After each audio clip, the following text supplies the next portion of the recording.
I was 20 years old in Hawaii having a ball, then received a big surprise from Mom when I answered her phone call.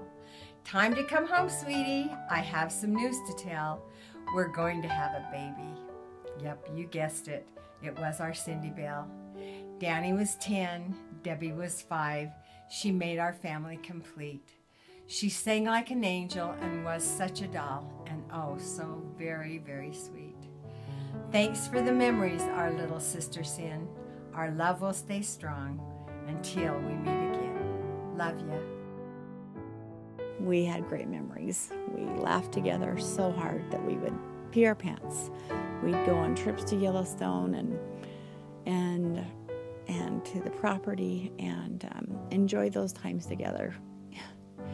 As a teenager, we would love being twins, especially when I was having my first couple of babies and you'd come and visit, and you would love my kids like your own, and we would buy the matching clothes and powder jackets. Then as we got into our childbearing years, and you would stuff pillows under your shirt every time I got pregnant, and you would stand there with me and we'd laugh and cry. And then Tucker came along, and then Scotty came along, and then we didn't need pillows anymore, so Natalie and Danielle completed the circle of life, and what a wonderful family. I have a literal lifetime of memories with Cindy. I remember playing mermaids for hours in the pool until our hands and feet were like prunes. I remember laughing so hard that we laughed for 3 hours back and forth on a trip up to Wyoming once, and my stomach hurt for days. I remember singing duets with her wherever and whenever we could, and being more excited to call her every Christmas morning to see what she got than I was to open my own presents. I remember getting perms together in the cuddle coop up at her property and checking out all the cute boys down at Lake Powell when we were away from all those Ram boys. I love Cindy like a sister, and I will miss her so much, but she is truly with me in my heart. I've learned so much from her. She's an amazing, wonderful person who adored and cherished her older siblings and looked up to them and idolized them and wanted to be just like them. She loved and cherished her parents and treated them with respect and honor always. But the most important thing to Cindy in her life was her children. And she always told me how proud she was of them, how much she loved them no matter what. And they always seemed to complete her and give her purpose and meaning in life. I love you, Cindy. I will always have you with me. I hope I've done the same for you. I remember coming down and spending homecoming with her at Highland High and going to the homecoming dance.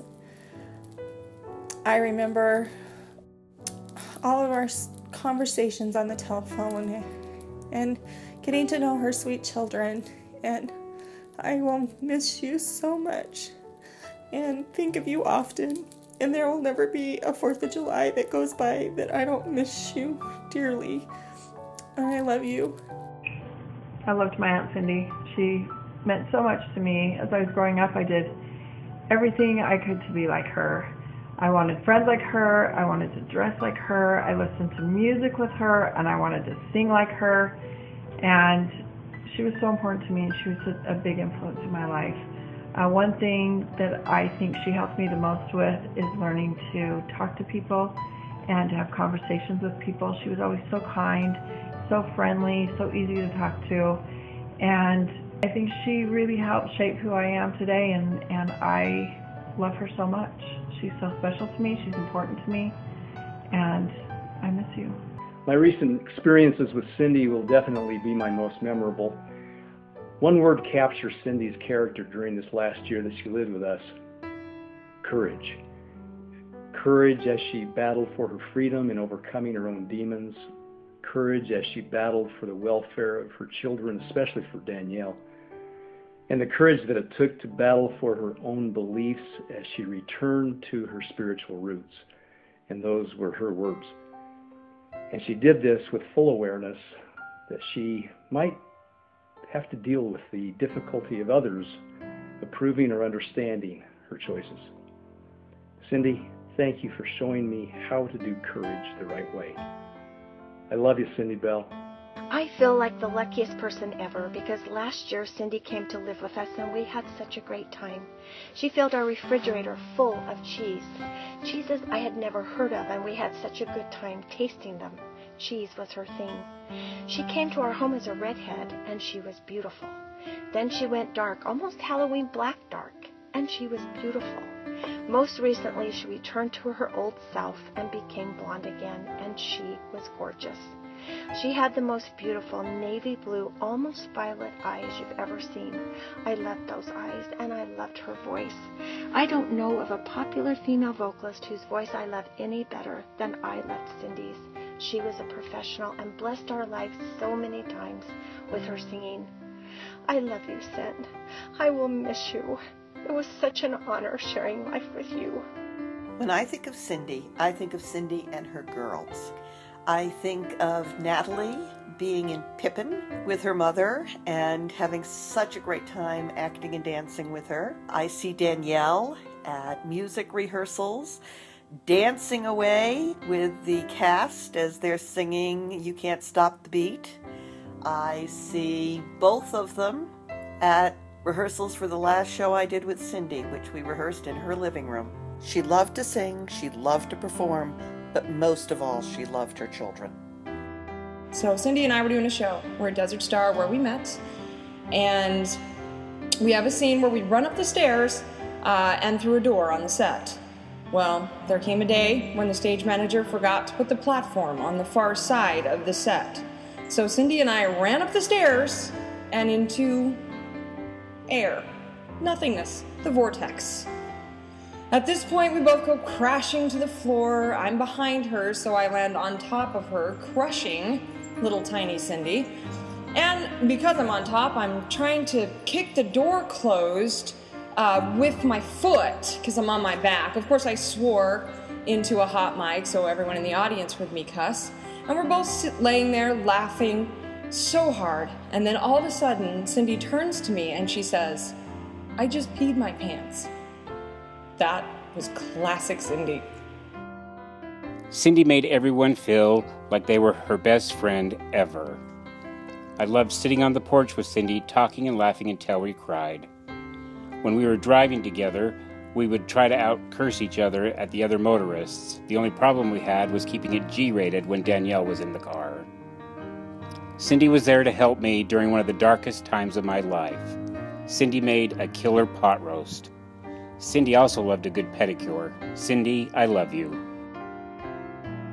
The first time I watched Napoleon Dynamite, I was at the White's house. We were all sitting around the TV, and it got to the part where Napoleon is testing out all the different milks, and he's dry heaving. And for some reason, Cindy loved it when people dry heaved and would always bust up. So at that part, Napoleon Dynamite, I remember Cindy was laughing so hard that she was snorting and crying, and she couldn't stop laughing for about 10 minutes after that. Cindy and I became fast friends when our children began dating in 8th grade. Carly and Scotty later got married, and Cindy and I became mothers-in-law together. We had so many great times throughout the years. I'll always remember her infectious laugh, her big warm hugs. My entire family remembers Cindy for her open heart and her warmth and graciousness to all of us.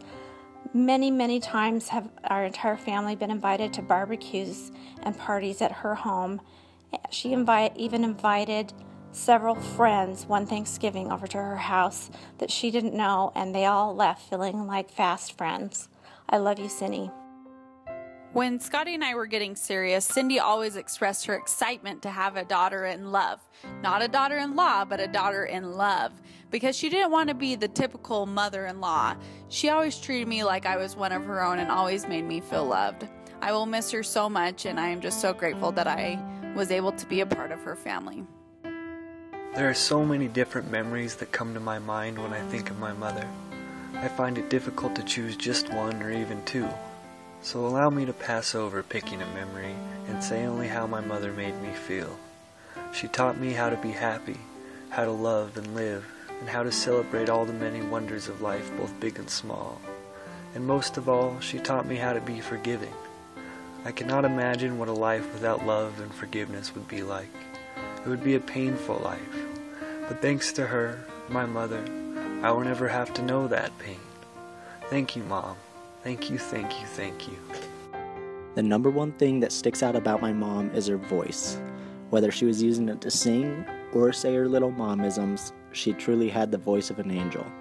My favorite memory of her is when she sang at my wedding for her toast. The other thing that really sticks out is her knack for making everyone feel loved. Regardless of the type of person you were or your background, she truly loved everyone with a full heart that most people can only aspire to. I love you so much, Mom, and you will be missed. Last note she wrote was a note to me in my lunch. And it says, I love my little girl, my little one, always. My heart and soul, you are amazing. Love, Mama. That's what she wrote to me. It makes me feel good.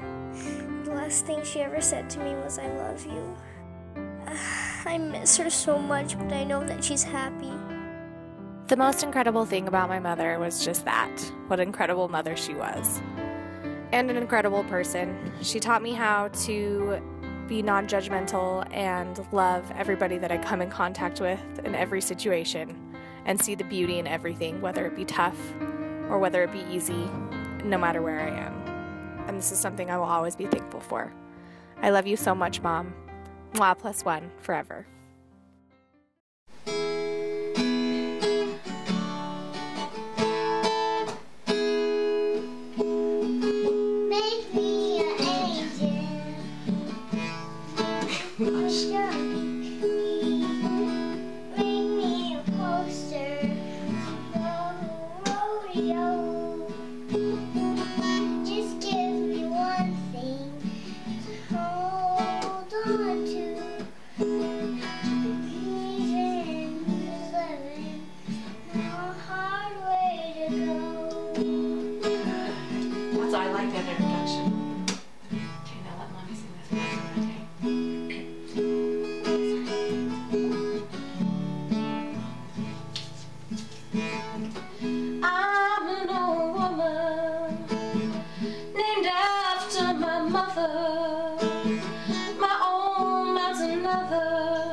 Child who's grown old.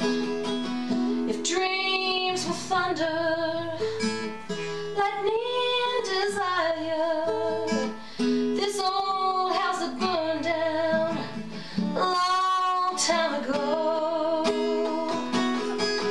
Make me an angel, flies from Montgomery. Make me a poster of an old rodeo. Just give me one thing I can hold on to believe in this living, just a hard way to go.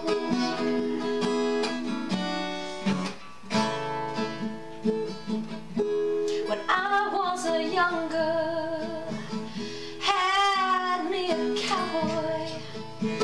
he wasn't much to look at, just a free rambling man. That was a long time ago. Matter how I tried, the years they just roll by like a broken down dam.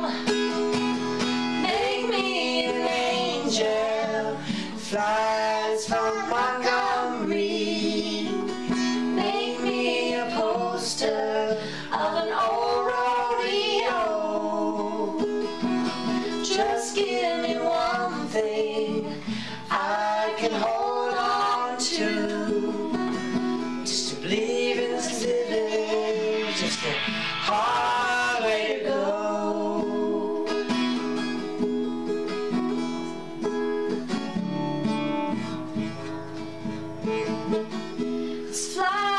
In the kitchen, I can hear them buzzing, and I ain't done nothing since I woke up today.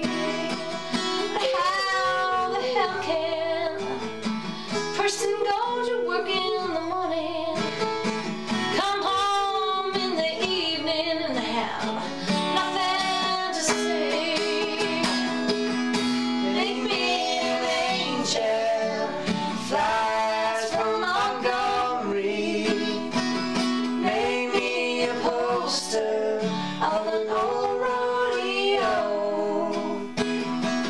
Just give me one thing that I can hold on to believe in this living. Just a hard way to go. To believe in this living, just a hard way to go.